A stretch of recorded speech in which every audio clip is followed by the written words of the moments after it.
저는 제 아내가 그 왕십리 그 재개발 때문에 그 땅값이 10배로 올랐어요. 그러니까 그 대통령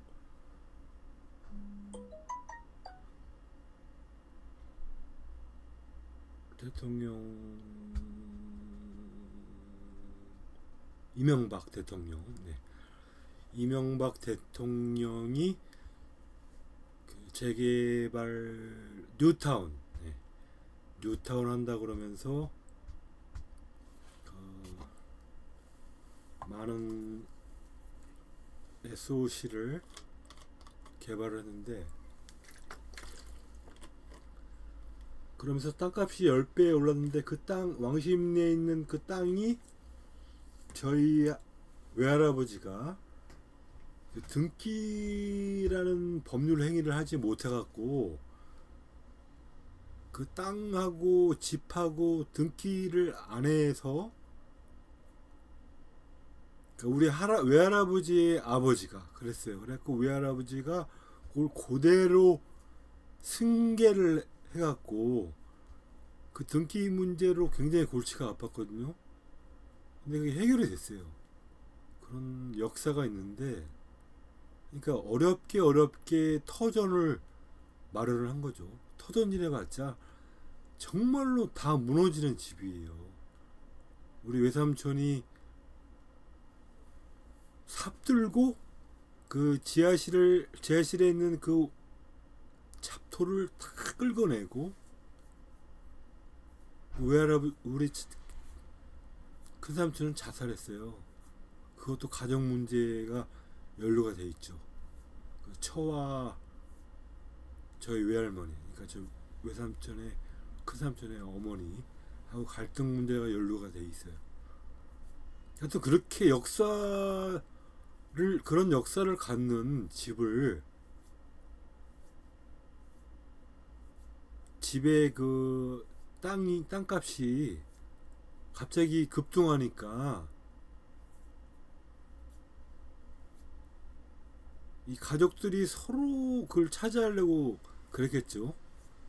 그래서 우리 작은 외삼촌이랑 우리 어머님이랑 법정까지 갔어요. 그래서 우리 어머님이 승소를 해서 있는데, 이게 역사가 깊은 거예요. 사연이 많은 거죠. 그 작은 삼촌이 시비를 걸어서 4년 걸렸어요. 그 법정 왔다 갔다 하면서 그 기간이. 그러면서 우리 아버지는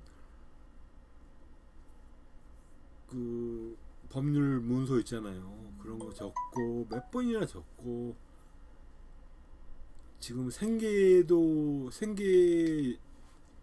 시간도 나가서 일해야 되는데 일도 못하고 그 적느라고 그러고, 그런 역사가 있는데 제 처가 증여를 해달라. 왜? 그때는 이제 뉴타운 아파트가 들어서 갖고 설계 끝나고 그 지역위원회 있잖아요. 그 재개발 지역위원회라 그러나요? 그것이 주민위원회가 모임을 갖고 그런 식인데, 제 처의 남동생이 화재보험 사원이에요. 대리인가. 그런데 법률적으로 해박하다 이거죠. 그러니까 증여를 일찌감치 받으면은 세금을 덜 낼 수 있는 방법이 있다. 뭐 이런 상식을 제 처한테 준 거예요. 그게 뭐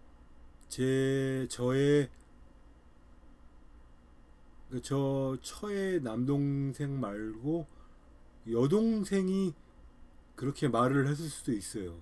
하여튼 누가 말했던 간에 증여를 하라는 거예요. 살아서 증여를 하면은 절세가 되니까, 뭐 이런 식의 논리를 가지고 우리 어머님한테 증여를 요구를 했어요. 근데 우리 어머님은 상속을 하겠다 이런 입장이었거든요. 그러더니 저 처가 저를 미쳤다 그랬어요. 왜? 내가 자기 편이 안 돼주니까. 내가 남편으로서 아내 편이 안 된다는 거예요. 아내 편을 안 드니까 너는 미친 거야, 기본적으로. 생각이 어딘가 나사가 풀린 거야. 이렇게 단정 짓는 행위를 한 거예요, 저한테. 그래서 저는 정신병원에 가서 진단받고 막 이러면서 몇 번씩 정신병원에 왔다 갔다 했죠. 그래서 저는 그 덕분에 묶였어요, 사회적으로. 할 수 있는 거. 아니, 가장 기본적으로 장애인을 돕는 자원봉사도 못해요. 그것도 법률적인 지위가 있어야 돼요. 저의 실업 생활은 8학번인데 그 동안에 직장 생활을 여러 군데 다녔어요. 근데 제 자질과 제 적성에 맞는 거를 찾았다 싶으면 상사와 관계가 안 좋고, 상사와 관계가 좋으면은 제 적성과 안 맞고 좀 이가 안 맞더라고요. 어찌어찌 하다가 제일 마지막에 종착점이 학습지였거든요. 근데 거기서 제가 광고를 하려고, 광고비를 벌려고 애를 쓰다가 핸드폰 사기를 당했어요. 보이스피싱을. 그것도 사연이 긴데 전화 한 통화에 당한 거예요. 그래서 공인인증서가 넘어가 버렸어요. 우체국에서 임시 발행하는 공인인증서가 있거든요. 나는 그 별거 아니지 알았어요. 근데 결국 민사까지 갔어요. 그래서 저는 졸지에 신용불량자가 됐죠. 그리고 핸드폰 때문에 통신 연체자가 되고, 그래서 네이버도 자기 인증이 안 되고, 사업 쇼핑몰 하려고 해도 사업자가 안 돼갖고 안 되고, 다른 분 명의로 어쩌고 했는데 그것도 지금 폐쇄됐고, 그런 찰나에 문재인 정부가 들어서면서, 하여튼 그렇게 되면서 제가 한정치산자로 선고를 받아요. 정신병자, 한정치산자, 신용불량자 이렇게 돼갖고 진짜 아무것도 못하게 됐어요. 그냥 사회적으로 제가 할 수 있는 행동 반경이 막 조여오는 거예요. 그 입장이 돼보시면 알겠지만은 가장 가슴이 아플 때가 내가 누군지 증명이 안 될 때, 자기 인식이 안 된다는 게 굉장히 좀 애석하더라고요. 하여튼 그렇게 됐는데, 문재인 정부가 들어서면서 그 한정치산이 풀렸어요. 풀린 지 지금 한 달 됐거든요. 그래서 한 달 전에 제가 동영상 올리면서 지금 해방된 기분이라고 올린 적이 있는데, 유튜브에. 하여튼 제가 그런 역사를 대학교 때부터 시작하면은 파랑만장해요. 제가 인천 사태부터 시작해갖고, 하여튼 이 세기가 소용돌이치는 그 사상과 이념과 정세가 소용돌이치는 데는 제가 항상 있었거든요. 그렇게 생활하면서 거의 실질상은 실업자로서 생활을 한, 그 학습지가 얼마 벌겠어요. 제가 웬만해갖고 광고를 생각을 안 해요. 아파트를 제 교실로 받았는데, 아파트에 그 엘리베이터 올라가는데 그게 있어요. 광고 LED가. 제가 그거를 하려고 그랬거든요. 그러다가 이제 핸드폰 사기까지 당했는데, 사기도 좀 복잡해요, 사연이. 두 군데에서 전화가 왔거든요. 저는 절대로 그 사람한테 전화기를 안 주려고 그랬어요. 핸드폰을 안 뺏기려고.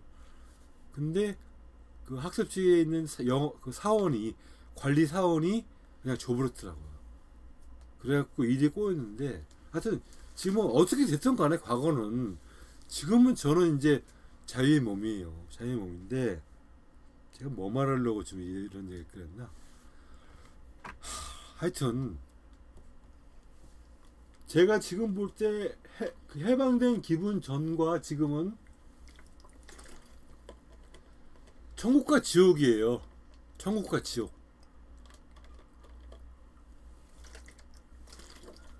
천국과 지옥인데, 천국과 지옥이라는 것을 우리가 그 옛날에 외국의 어떤 시인이 지은 시를 가지고 그 작품에 천국장, 지옥장 그런 게 있다. 문학적인 고안물이다. 사람이 도덕을 지키기 위해서, 도덕적 강제를 위해서 제공하는 흰 거짓말이다. 은유적인 장치다. 인간의 고안물이다. 마치 평등이라는 게 인간이 만든 고안물이다. 절대 평등은 실제 존재하지 않는다. 모든 사람은 다 다르다. 정서적으로, 지성적으로, 자질, 모든 것이, 생김새, 모든 것이 다르기 때문에 평등은 인간이 만든 고안물이다. 절대 실제하지 않는다.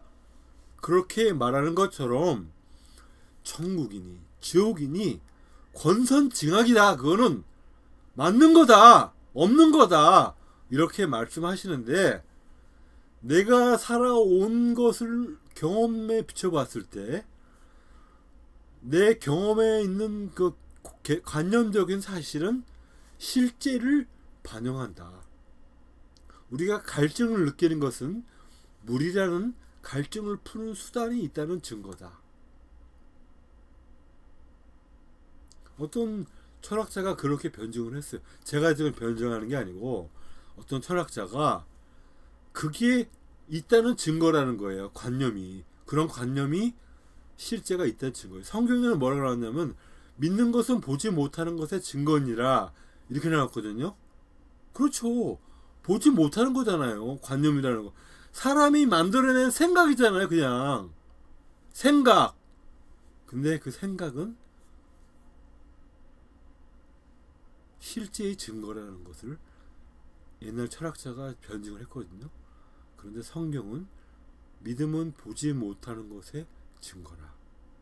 그러니까 실제와 관념과 그 사이에 믿음이라는 게 있는 거예요. 믿음. 믿음이 다리가 돼갖고 실제와 관념을 브릿지, 다리를 놓는 거란 말이에요. 그러니까 믿음이 없으면 관념하고 실제가 따로 놀겠죠. 근데 세상에 관념 따로 실제 따로 있는 게 몇이나 됐을까? 물론 있겠죠. UFO라는 실제가 옛날 명화에 UFO 그림이라는 게 있었다. 그러니까 옛날 사람도 UFO라고 말은 안 했지만 UFO에 대한 관념은 있었다. 그리고 나사가 달에 로켓을 쏘아 올린 지금의 실제가 있다. 그 가운데 믿는다. 그러면 UFO가 있는 거예요. 그쵸? 그러니까 UFO는 제가 예를 든 건데, 지금 AI까지 나오고 뭐 글래스 있죠. 글래스도 나오고 AR도 있고 빅데이터 시작해갖고 지금 또 어떤 게 나올지 몰라요.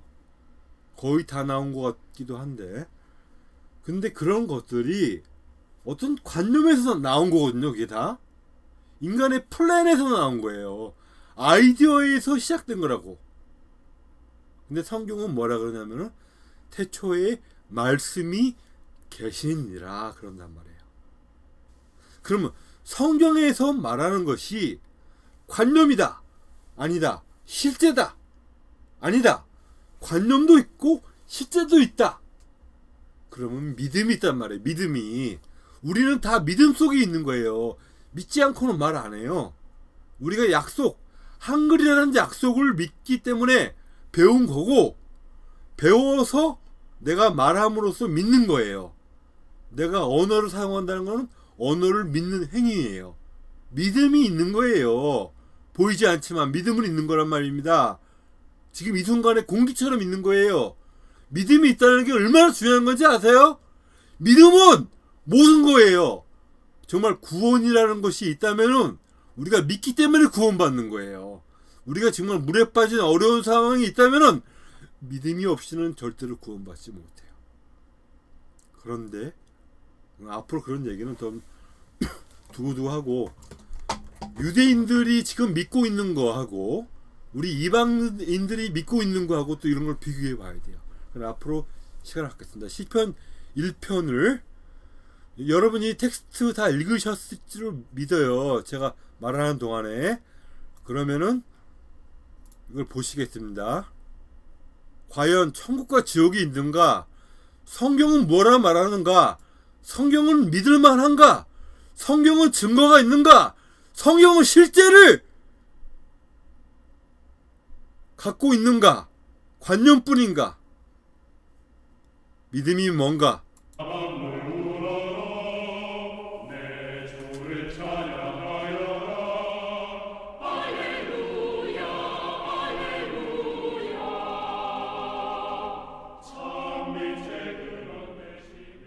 시편.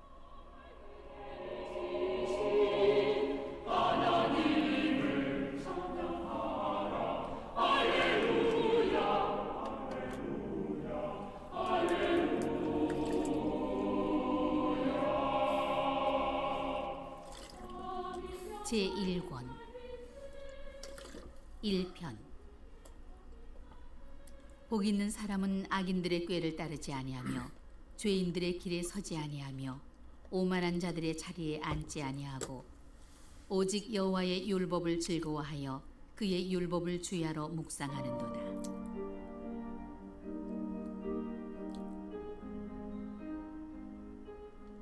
그는 시냇가에 심은 나무가 철을 따라 열매를 맺으며 그 잎사귀가 마르지 아니함 같으니 그가 하는 모든 일이 다 형통하리로다.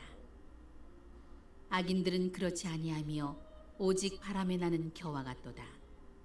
그러므로 악인들은 심판을 견디지 못하며 죄인들이 의인들의 모임에 들지 못하리로다. 무릇 의인들의 길은 여호와께서 인정하시나 악인들의 길은 망하리로다.